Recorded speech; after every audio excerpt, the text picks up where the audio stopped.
You are in the chaotic lands. You have been brought here by one thing. The glittering metal, gold, that which all men wish to acquire and are willing to kill to get. But you do not kill to get it, you take it from the ground. All of the water in the chaotic lands is bad. So you have been going from good water to good water source, and it has been the most difficult thing that you could do, and usually you find it in caves and deep underground, and there's very little of it. Unfortunately, the places that are less hidden are usually better guarded. Right. Anytime that you have enough gold, you make your way to Megara, which sometimes takes a long, long time because you have to go on the outside of the chaotic lands to even get there, and you deposit it. You don't know how much more of this gold you are going to get before you move on to other things, but you are not done. You have moved on. You are currently traveling. You are not mining. Everything, every skin that you had, you filled up. You have 2 camels. Your camels can go for months without water. You cannot. The reason why you have 2 is because one camel is literally just carrying water. That's how precious it is. They're both carrying water. They're both carrying water. One is only carrying water. You have been traveling into the interior of the chaotic lands in search of your gold medal. You have found nothing, and that has awakened a hunger in you. And you don't like that hunger because you began taking risks. As you move further and further into the interior, that gold medal has been calling you and calling you and calling you. It's like a sickness, and you're aware of it, but you can't do anything about it. All you want to do is sink your pick into a cliff face and see that vein. And you haven't yet. There's only one problem. You began running out of water in the interior of the chaotic lands where the water is the worst. That means death. You curse yourself. You curse this affliction that you have. Luckily, roll 20-sided. 9. You see something that you just breathe a huge sigh of relief. And ordinarily, a traveler would not, but you know what this might mean. You see hundreds and hundreds of vultures far, far in the distance. There's so many vultures that even though they're far away, you can see them circling. It's like a black cloud. And you say to yourself, if there's that many vultures, there's a lot of something dead. And they might have water. And they might have water. Bam, you're on your way. Yep. Okay? As you approach, you see this huge rock formation on an otherwise flat plain. This rock formation, as you see it from, I'll say you're seeing it from behind, even though you have no frame of reference. It's lower here, higher, and then sharp down. Okay, so smaller rocks, bigger rocks. Okay, as you see it from this. And as you get closer, you see something that you never thought that you would see in the chaotic lands, and it almost takes you aback. It is cultivated land. What? All around this rock is cultivated land, and on the other side of the rock is this cloud of vultures. I pick up the pace. You pick up the pace. Fate, roll 20-sided one more time. 12. You reach the cultivated land and you realize that these plants are green. And not only green, but you see Healthy. Irrigation ditches with water. Immediately you stop. You start filling up everything. Yes. I mean, the water is muddy. You've had worse. But right? It's not poison. It is not poison. It is absolutely foul. But you know that it is not poison. But what's interesting is... I can run it through claw and get some of those things out. Absolutely you can. There's just one problem. Roll 20-sided one more time. 13. You see 2 riders coming. Now, Again, you curse yourself because that lust for water kind of, you got careless. caught up in the water and you were Careless. careless. And these two riders are a quarter mile away before you notice them.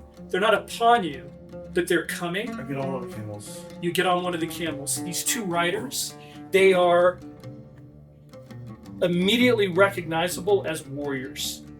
Poor warriors. They are on horseback. Okay, you don't see horses out here. No, you don't. Okay, but the horses are in. The horses look bedraggled, but they're not on the verge of death. The two warriors upon them, they look equally bedraggled, poor, but they have wicker shields and they have spears, and they are coming towards you, and they are dressed in desert robes, but you can tell that the desert robes are dirty and they're cut. They will be upon you in 10. You are on your How camel. close am I to the rock face? You, them, rock face. So you would have to ride through them to get to the rock face. You are going the direction you came from if you were running away from them, but they're on horseback. Right. They're coming. They are coming. And you hold out your palm. Roll 20. If they don't stop me, so start slowly immediately, and I move to the right. 3. They speed up and they move a little bit apart. And in fact, one of them starts to go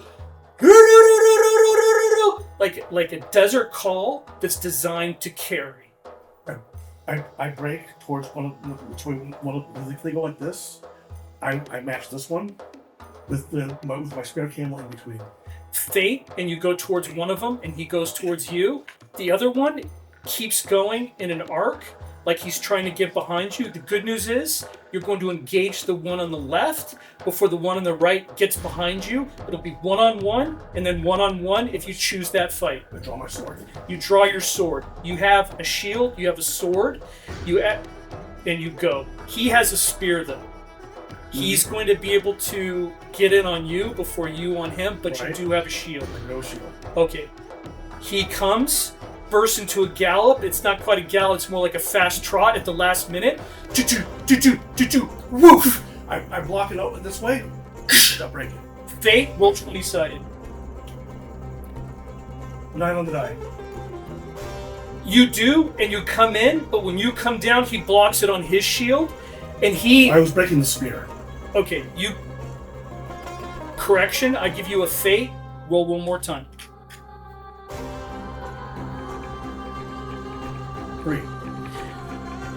You do so, and you know what? He's already let go of it, and when you hit it, your sword goes down like this. It gives him just a moment to pull out a knife. So he now has a shield and a knife, and he takes out the knife and slashes for your face, but now you have the range. No 20-sided. 6 on the die. He slashes at you. You move out of the... You go to block, but you know what? It's instinctive, and you just move back. He's off balance, and he comes again. You thrust, and he goes for the slash. You're going to want a really good number. 8. I want you to roll 20-sided. This is for your helmet. 7. Okay. You have just that cloth helmet with a couple things on it. 8 armor. Okay? Mm-hmm. He slashes you, and he hits you. You take 11. Whoosh! Goes straight through your helmet, slashes your face, okay? You are not dead, but your whole face is opened up. There is blood spurting all over the guy and all over you. Oh! You come down. It takes everything you have just to keep holding on to the sword. It's that or die. It is that or die. You come down, 19. Nice. roll damage. That's a die 8. Okay. 1. Okay, you hit him, and he immediately scats off. You can he just but he pulls his horse and goes off. You have one shot in, but the only thing is that other guy is upon you, so you have a choice: him or him. 3, I hit 2, my camel 1. forward. So the camel, You hit your camel forward. Into his horse, so when the guy behind me misses, and I can get the guy in front of me. Roll 20-sided. 10. Okay. You go forward. Unfortunately, both of these guys are good horsemen. Both of them avoid your horse, and all this. And the guy who is coming from behind, he's obviously But I keep moving forward. You keep moving forward. He has expertly maneuvered right in front of you and stopped your progress. So your horse kind of doesn't rear up, but stops, and then he comes forward with his spear. Block with the shield. Thrust. Okay. You thrust. You end up hitting his spear, and you just slice it right in half. The spear had already been in battle, and it had taken a couple other shots. It wasn't like intact, and it just carved off the point. Your horse goes forward automatically. He throws it down and goes for a sword. While he's startled, I take him out. Fate, roll 20-sided. 11 on the 9. Okay, he barely dodges. He catches your blade on his shield and his armor, and then he pulls his I sword. push the shield into him, trying to come off the horse. Good move. Fate, roll 20-sided. 16. Okay, you don't knock him off the horse, but you knock him way off balance. He actually has to drop his shield to grab onto his saddle. Spin and hit the guy behind me. You are at +4 to hit the guy right in front of you. Oh. The other guy is scattered Oh, off. he's still out. He's He's I wounded. take this guy out. You take him out. You're at +4. 4 plus 4 is 8. Okay, you come down. I don't give him any time. Come down again. You come down. Okay, the first blow, you don't know how you missed. You come down and the blade just goes like this, but he falls off the horse. Trample him. They put the camel over him. Roll 20. 5. Okay, the only thing is that his horse is between your horse and him, so you try to push his horse out of the way. His horse isn't moving fast enough. He gets up and runs. He still has a sword. He actually picks it up off the ground. He is at a dead run. I run him down. Stop it. Look, the horse being faster than my camel. Okay, Stop it. him on foot, you on a camel. He's at a disadvantage. You run him down. He sees you coming and he screams. This is for the other guy. The other guy is nowhere to be seen. You're at pluses. Roll 20-sided. 4. Your camel smacks into him. He falls. Your camel goes over him. Doesn't hit him. Okay, so he just takes a nasty smack. I turn. Goes down. You turn. He stands up. As you turn, he does something totally unexpected, and he charges. Whoosh! And you try to block. With the shield. Beat a 9. 17. You not only block it, but he's in the perfect position for a smote. You're a +2. Roll. 3. You come down, he misses it, and he grabs you by the collar Shield and it. pulls you off the When he camel. grabs, I hit him with the shield. Roll 20. You're gonna want to 19. nail this. Bam! You hit him with the shield. Ugh! And you come down. Now you're a +4. Roll 20-sided. 16 plus 4. Okay. Boom! You may have killed him. You may not. He hits the ground. For the other Boom! You look around. Roll 20. This is to see where this guy is. 19. He's actually coming back towards you. He has his scimitar out and he has his shield, and you just see this determined look on his face, like he's a man with nothing to lose, and you don't know why some... Take your friend's stuff and live. My friend has no water. He spurs his There's horse. water here. Roll 20. 5. He comes forward. His horse, actually, he does something absolutely brilliant. He pulls his horse at the last minute. You swing like you have him, and you go like this, and it just sails right past his head, and you realize that he pulled a move and you fell right into his hands, and he comes down on you. You were at -2 to block. Roll 20. 18. Minus 16. You lock up. You got very lucky, and you thrust. Roll 20-sided.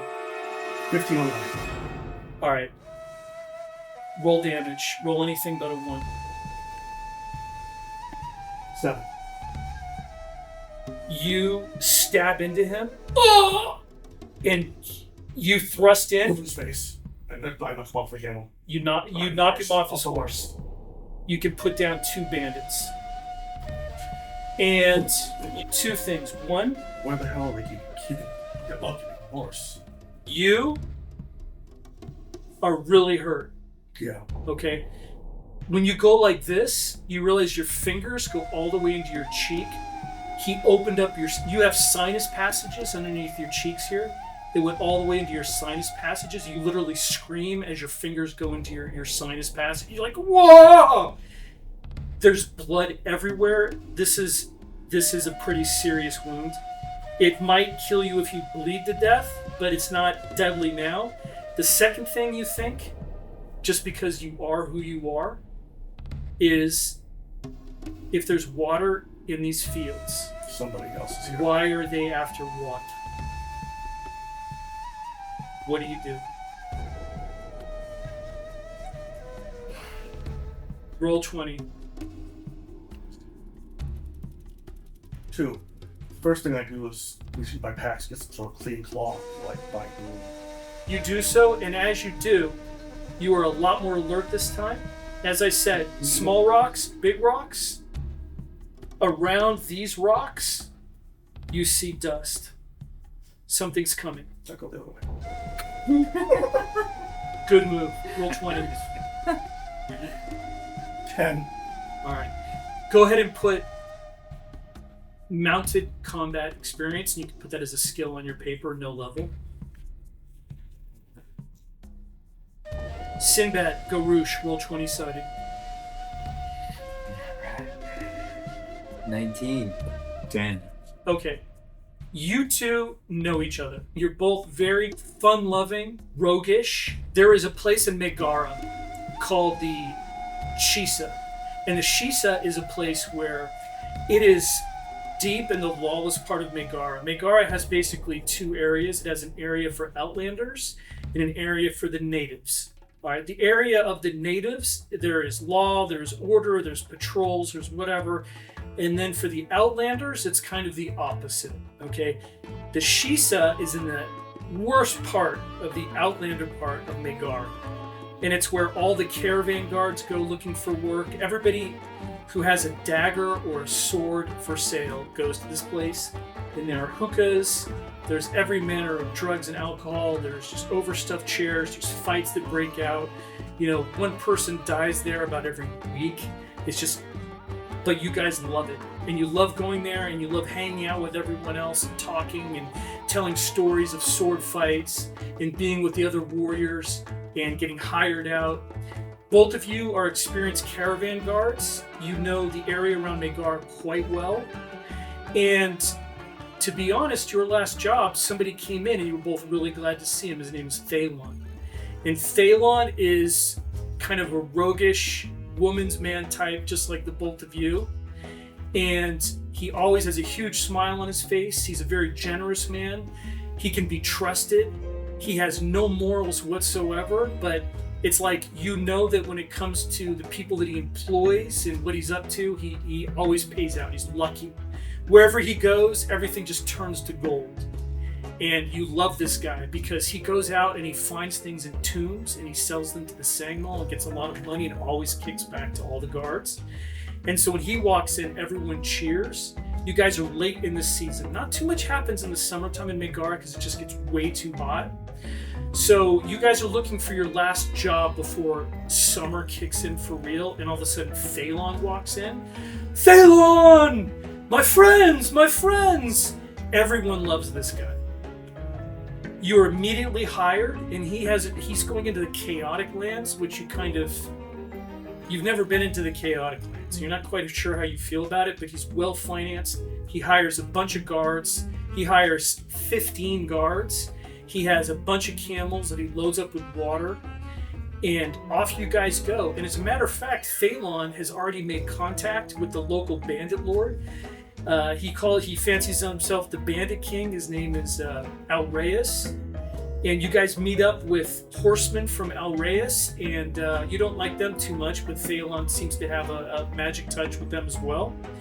and you meet up with Al Reyes, who's just a trumped up despot. You don't think too highly of him, but you guys kind of stick together, all of you caravan guards. You all know each other. The truth is that when you're on a job, you trust each other and you have each other's back. But the truth is that the next job you're on, you guys could be fighting against each other. So there's sort of like a professional, sort of mercenary kind of thing. Like, that if you meet each other next job, you'd be like, Sinbad! And then you'd fight, right? And then maybe if you wound Sinbad, you'd be like, I got you this time. And Sinbad says, yeah, you got me this time. And then like the next time you might be on the same side. And then the next time after that, you may take him out. But it's like, that's your life. That's the life that you live. And so you guys have kind of like this sanguine adventurer's idea about life. And it's about gold. It's about your next hookah. It's about the next time you're in a harem where you shouldn't be. It's about this. You guys have this adventurer's life where you don't take too much seriously, including your life expectancy, but it's just you live it to the fullest. And there is a joy to you. An outsider or a civilized person would look at you and just not even get it. But you are who you are. Now, something really unexpected happened, and that is this tomb is in these cliffs above a village. This village is in this rock formation, and there's this huge semicircle cut in the rock, almost like a god's hammer came down and just smashed it into the rock. And the village is built in the semicircle, and the tomb is above it. But this competing group, led by this other guy who's just like Phelan, except you don't like him too much. There's shouts like there's this party of mercenaries just like you that this guy is hired, and they've taken over the village. So you guys are with the bandits, they're with the village. Phelan actually told you guys, wait here, and he went and rode up and talked to them, thinking that his natural charm would see him through. But you realize that the other Phelan on the other side is sort of like a petty, small-minded, like bitter, angry guy, and they take Phelan hostage, which you can't even comprehend because you just love this guy. Everybody loves Phelan. Why would they take this guy hostage? But they do, and you're just kind of stunned. But he told you to stay there, and you're not quite sure what to do. And the next thing you know, the Bandit King has assaulted this village, and there is just chaos and carnage. The next thing you know, the Bandit King is dead. The next thing you know, the bandits are splitting up into smaller bands and killing each other. The next thing you know, you realize that everybody's out of water, and the only water is in the village. Things are getting progressively more chaotic. You guys are sticking together, but every once in a while, you're having to kill bandits that are looking for water, trying to steal. All hell is breaking loose. A couple of the bandits actually ride up to you. They explain the situation. This village has something called dark reeds.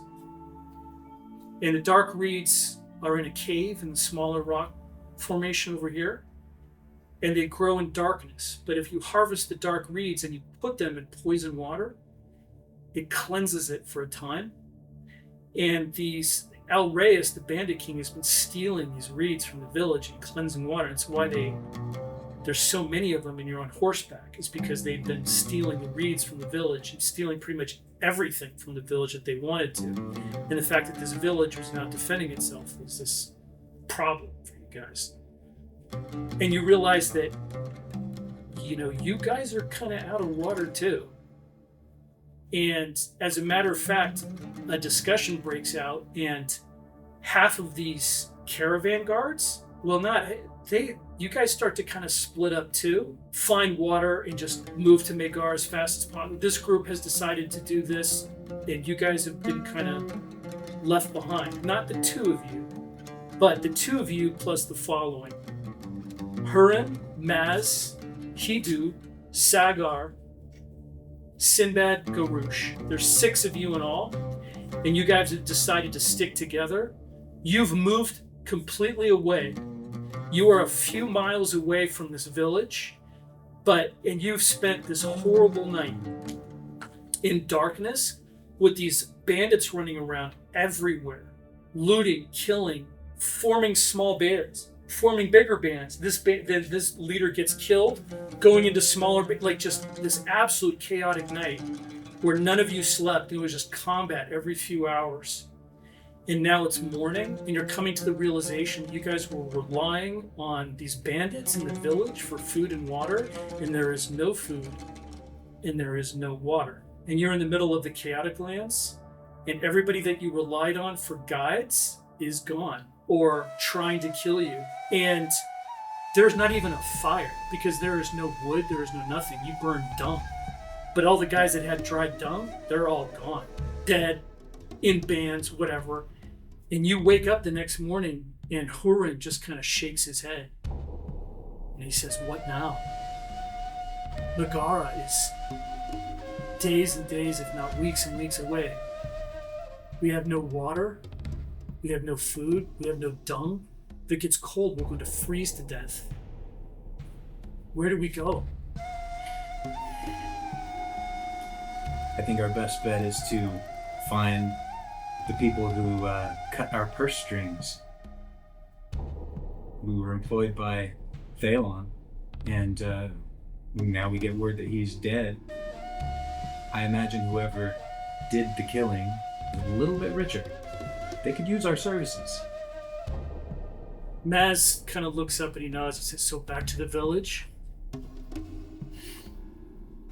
That's going to be our best chance of finding water.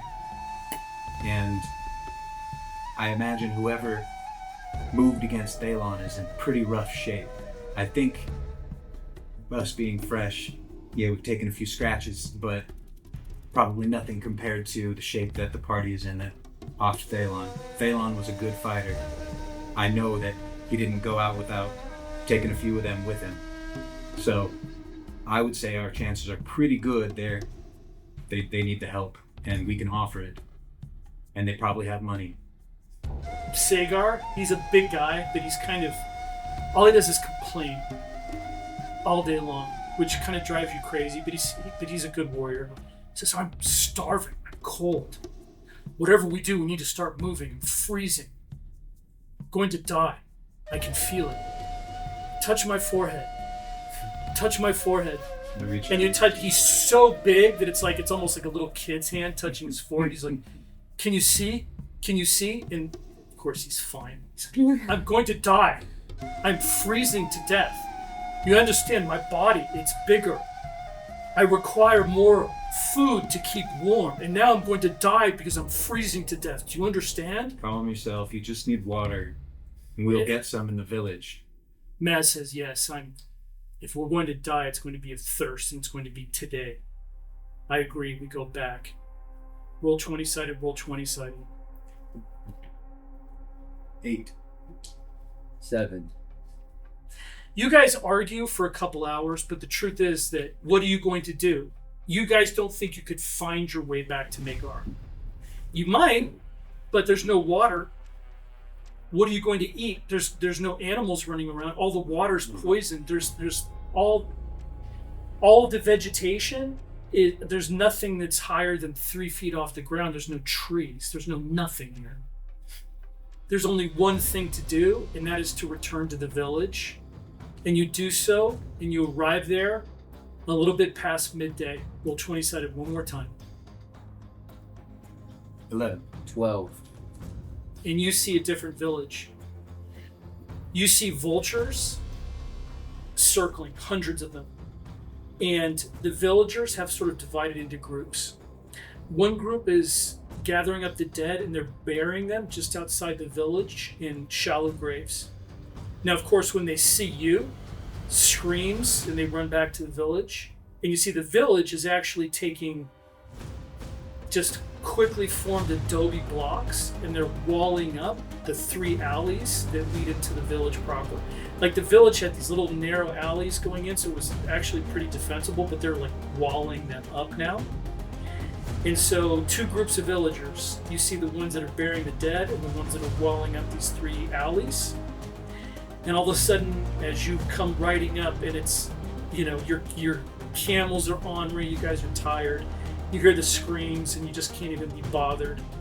And you sort of ride up to the village. You know that they don't have any bows, they do have slings. How far do you get to the village? I say we go all the way. I mean, we need to stay out of range of those bowmen. They might think we have water. I thought they said there was no bowman. Slingers. Slingers. Sorry. What's the range on a slinger? It's pretty far. I mean, at 50 yards, they can be pretty accurate. And do you think we can outrun them if we just make a break for it? I think so. If we run zigzag, I don't think they can hit us. Sagar says, I'm gonna die. I'm not going first. Maz says, you two are the talkers. And Maz is definitely not a talker. He's somebody who just never talks. He's always just kind of slinked off to one side. He says, you two are the talkers. You go first. All right. I pull my horse ahead, and I lead the group towards the city, towards the village. You do so, and the village is in absolute chaos. You see that they're screaming, they're yelling, they're running back. They don't know who you are. You're obviously Megara caravan guards, but they don't know that. And they're screaming and they're running back, and you see that the men are running forward. There's dozens of men crouched behind, the little walls. They've just begun. Okay, but you see some on the roof, and you do see two people who don't belong. The first, you saw him before. He's from Megara. As a matter of fact, I'll let you both roll 20-sided. You may know who this guy is. 14. 8.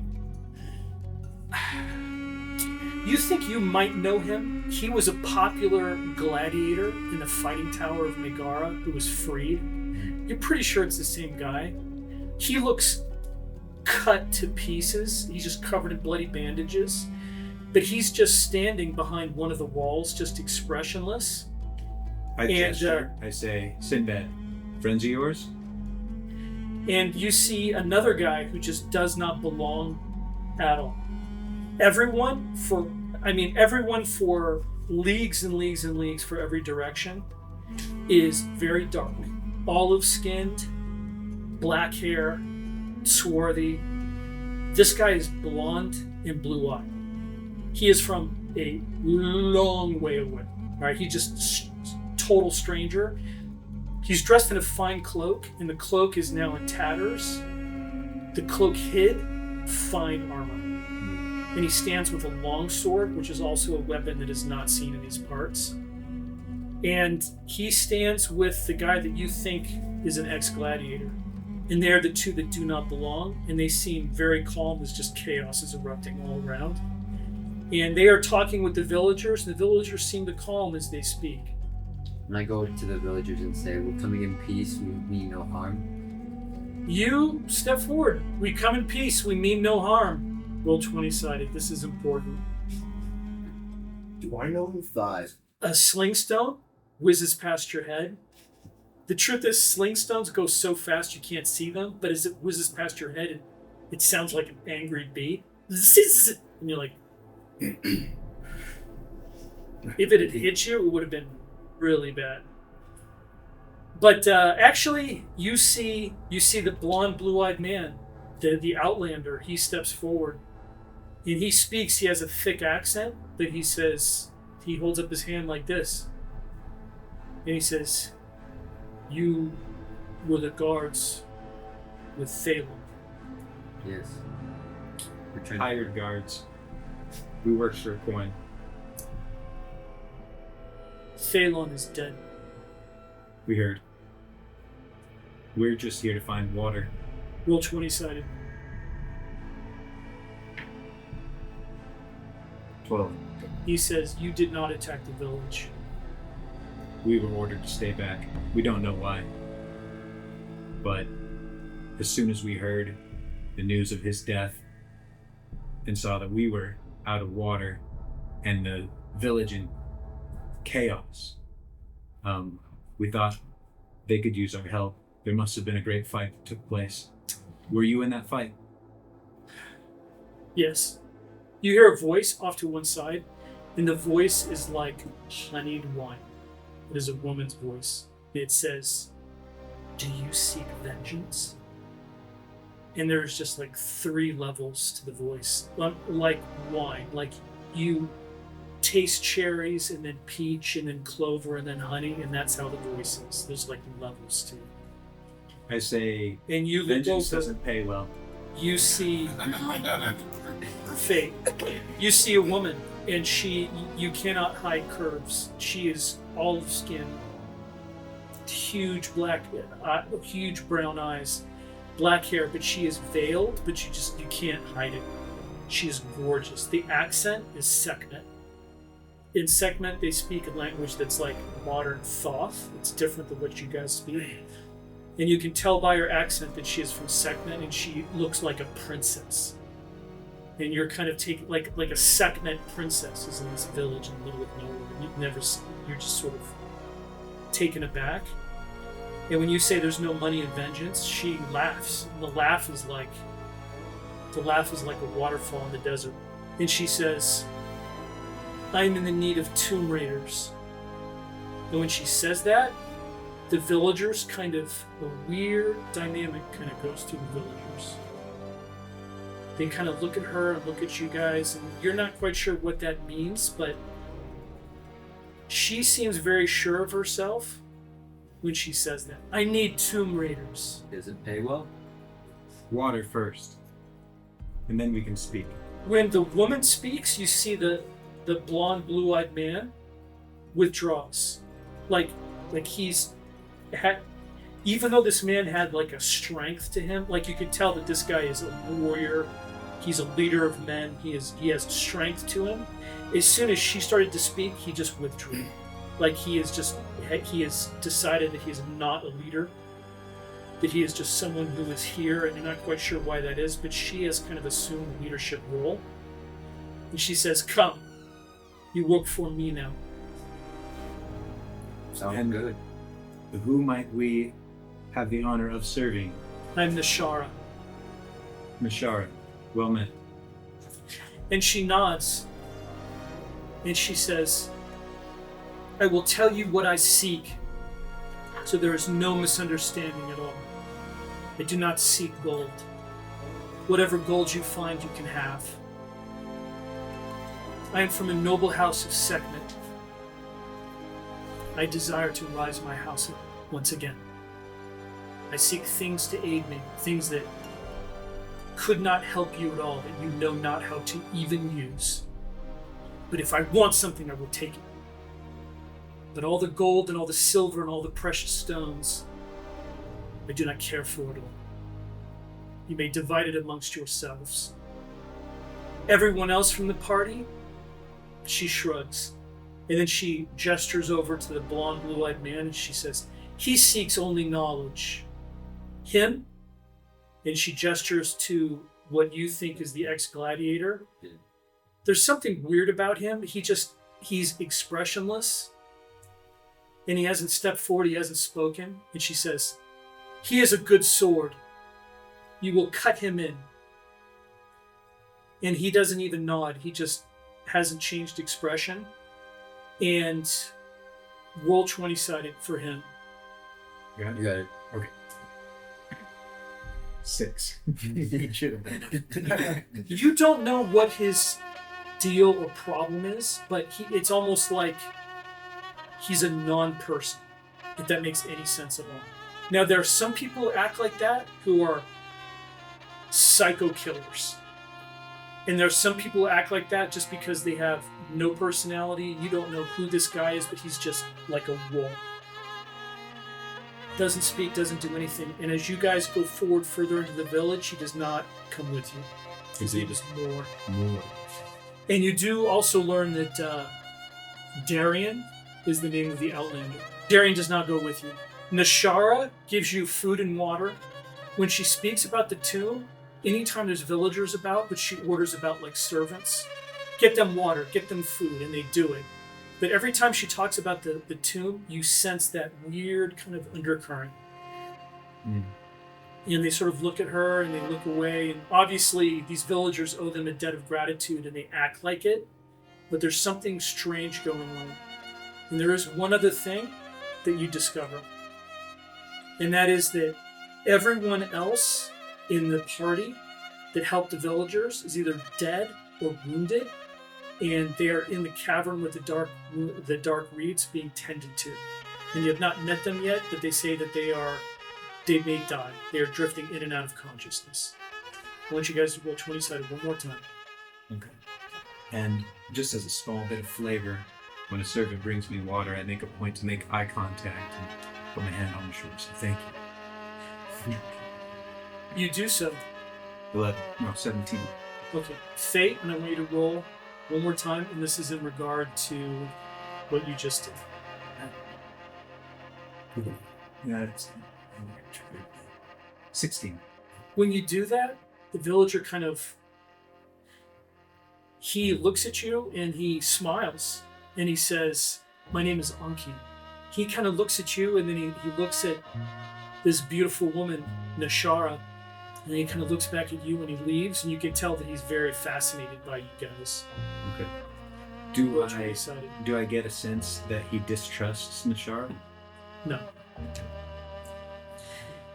Iona, your people originally were outlanders. They were invaders, but long, long, long ago.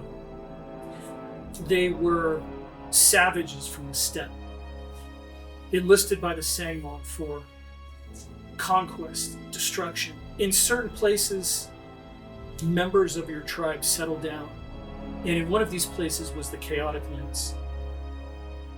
For some reason, the members of your tribe are able to drink the water.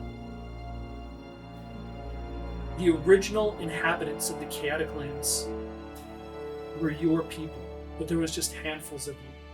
As the armies of your people swept into better lands, and the truth is, they did much better than you who stayed behind.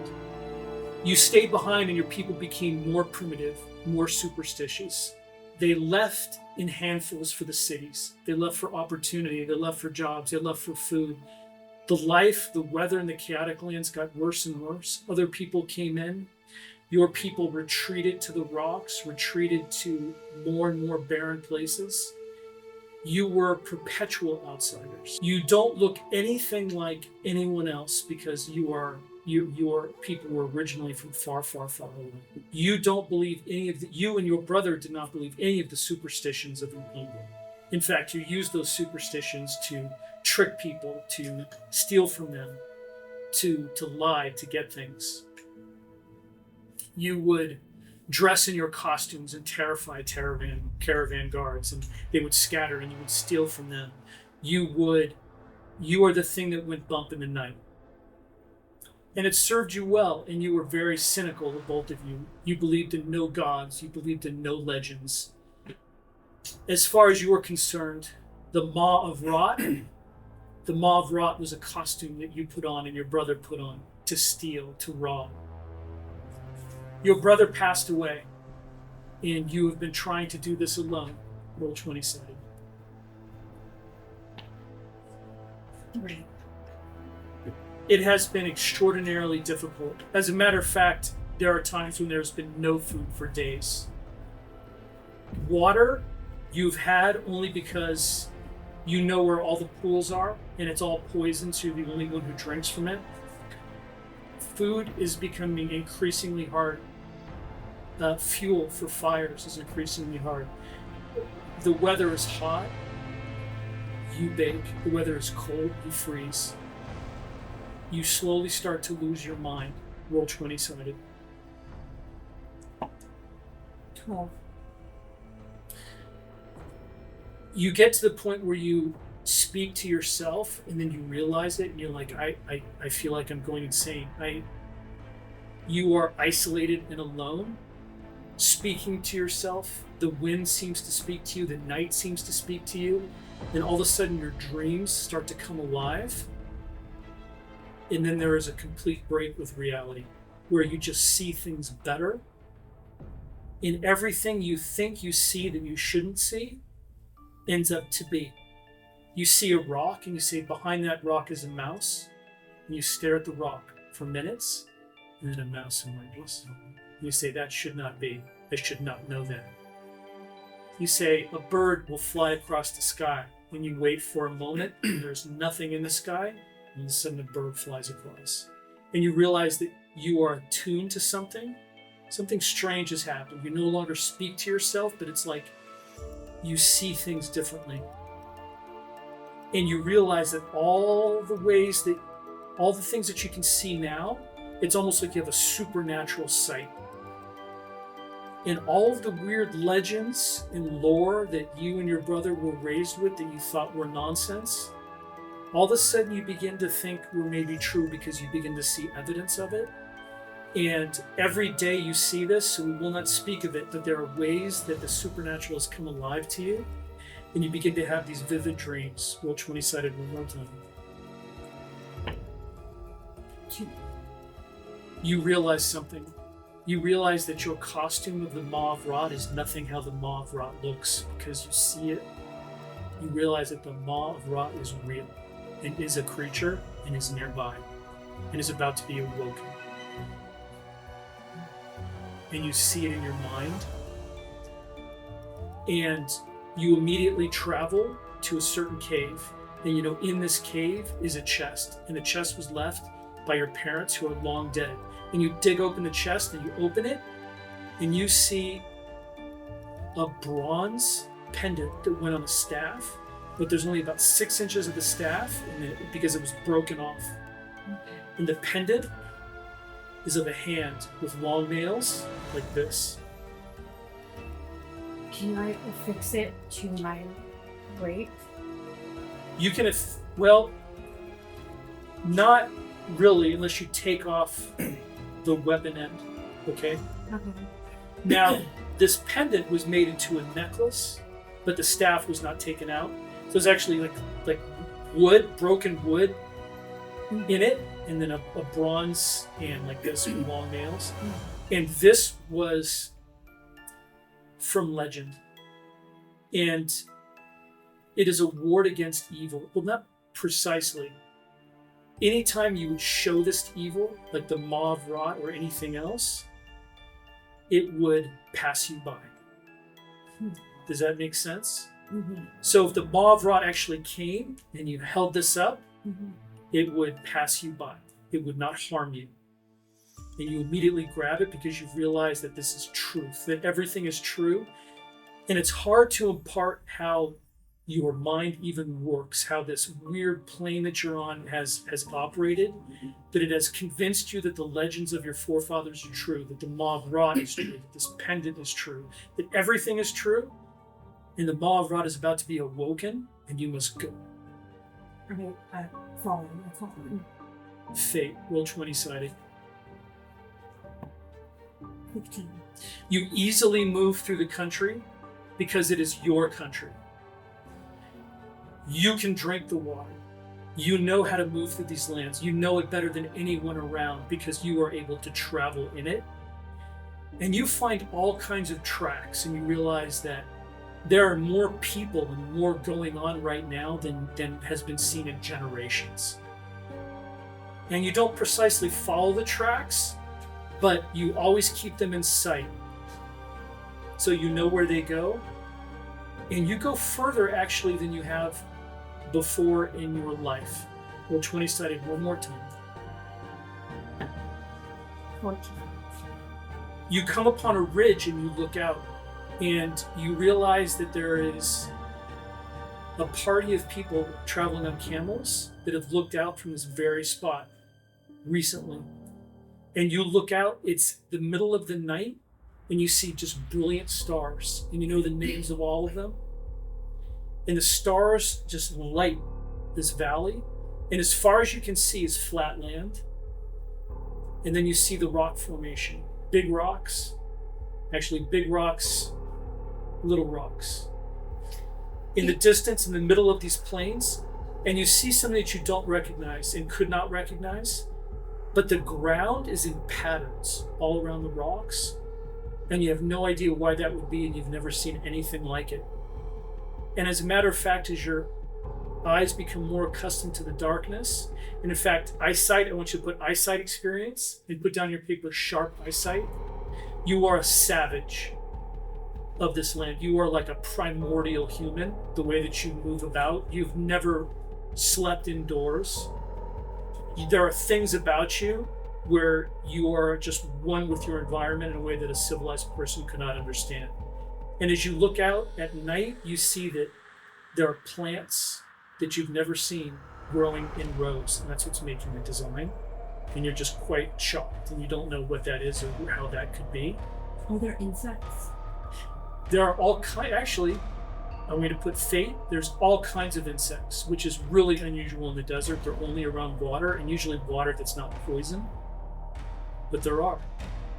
And you also see something else. You see dead.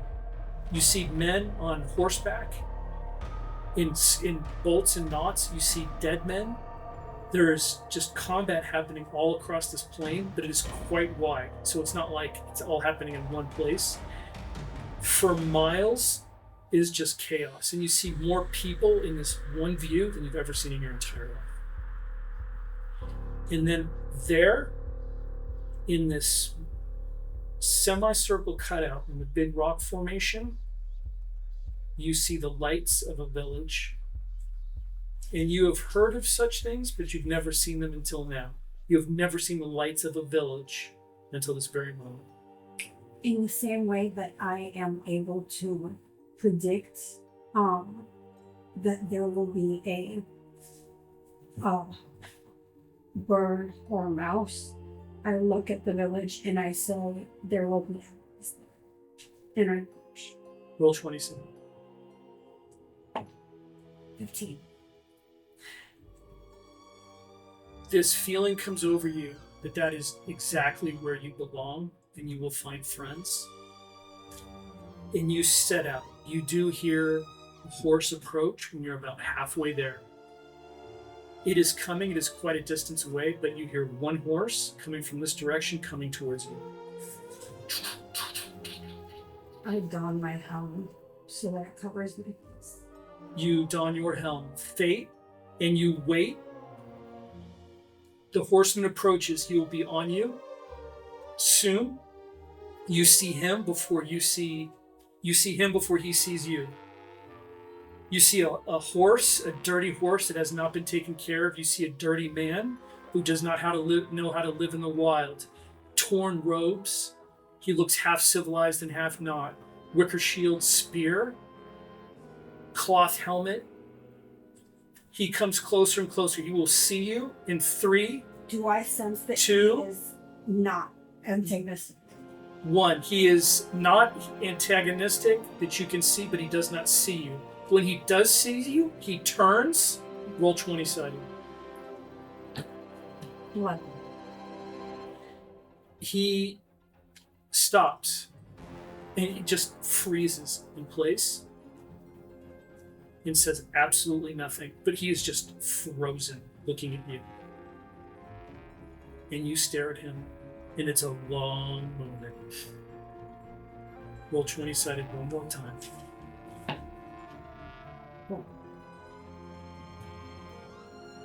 He moves his horse a little closer, and the spear comes down. I hold my hand up to him and point away. Fate, roll 20 sided.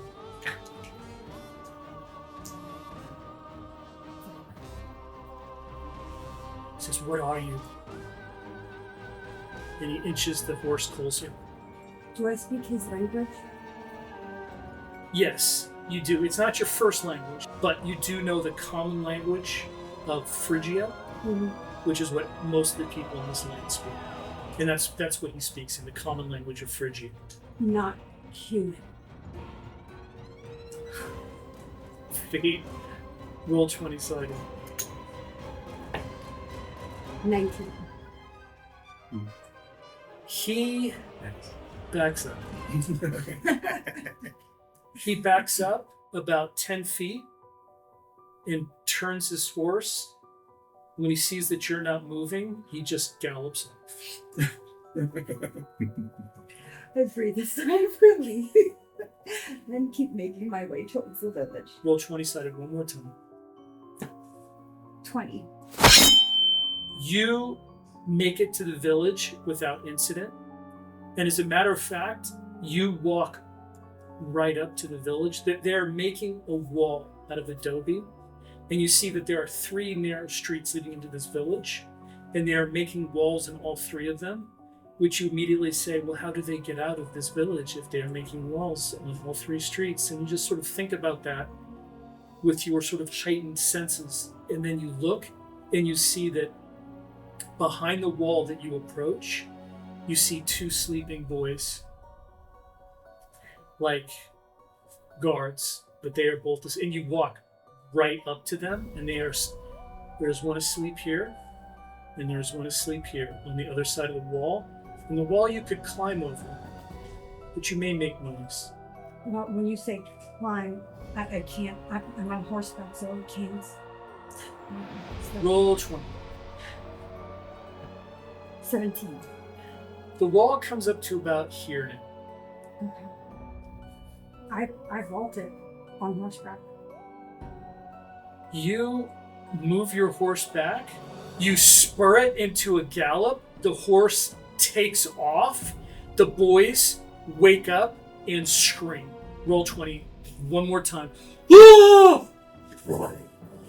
You. This is to see what your horse does. This is a fairly big wall. Your horse is used to the wild, so this is not as difficult as it would be with just a riding horse. Roll 20 one more time. Hello! Alarm! 2. Alarm! Your horse pulls away at the last minute. Like it's just too high. You almost fall off, but being who you are, you're able to gain your balance. The only thing is, screams have gone up throughout the village. And the boys have grabbed spears, and they're now holding them like this. You see the village just comes alive. You realize that this place has been in combat within the last couple of days, and these are very scary people. It is night, and their night vision is thrown off by the torches, and you are a little ways away, but you will be spotted in moments. The rest of you roll 27. 1. 19. 5. You have seen part of this. You have come all the way around. You realize that there was a village there and everything. By the time you got around and you've patched up all your wounds and you've hidden and done all this stuff, you realize there's just chaos everywhere. By the time you get around, it is night. You saw this rider. You have no idea what the hell is up with this rider, and you were just taken aback. The first thing you think is berserker. Not just a berserker, but like a berserker witch doctor. You see on a horse this antlered. I mean, it looks like a monster on a horse. Like you see an animal face, antlers, furs, riding on a horse, go to the village, and then spin around a couple times. You're just completely taken aback. And you're just like, what on earth is that? And you are just shocked. And part of you is like, I hope that isn't what it seems to be. I hope this is just some sort of like just subhuman. You know that there are cults and weird things happening in the chaotic lands, and you just hope and pray that it's part of that. If it's not, it's a monster on a horse. And you see the village come alive. What did you guys roll? Stay still and let's take care of it. You stay still. You guys hear the alarm go up. You are sleeping. You both got food. You both got water. The house has been taken over by the mercenaries. You actually have been shown the wounded, but they couldn't even wake up. Darian is kind of doing his own thing. Nashara is just sort of seducing you. You would do anything for her at this point. You go to sleep. You're like, oh, thank goodness we we thought from the fire to the, from the frying pan into the fire, but now everything's going to work out fine. And all of a sudden, alarm. The village is going. I immediately stand up, grab my sword. I am ready to prove my worth to my client because I'm on her coin right now, and I feel like the village is under attack. So I am eyes up, alert, and I'm going to meet the threat. You see him just put on his stuff. Bam! He leaves the house. Stay in bed.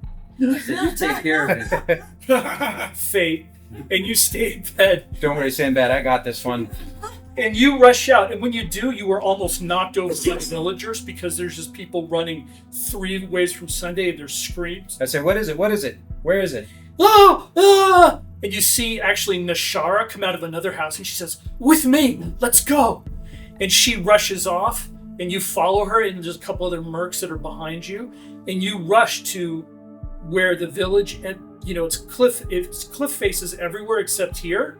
So something's obviously happening here, you think. You rush there, and you get to a point where there's just a press of people there's just 3 places leading out of this village, and there's just a press of people at all 3. And you have no clue what's going on. And Nashar arrives. She says, "What goes? What goes?" I'll go take a look, and I move ahead to try and get eyes on whatever's going on. Fate, you shoulder your way through the crowd. Roll 20-sided. 5. You do so, and you get to the wall, and you look out, and you see absolutely nothing. But there's just something, like the skin starts to crawl in the back of your neck, and you realize that there's something out there. I say, stay back. There's something out there.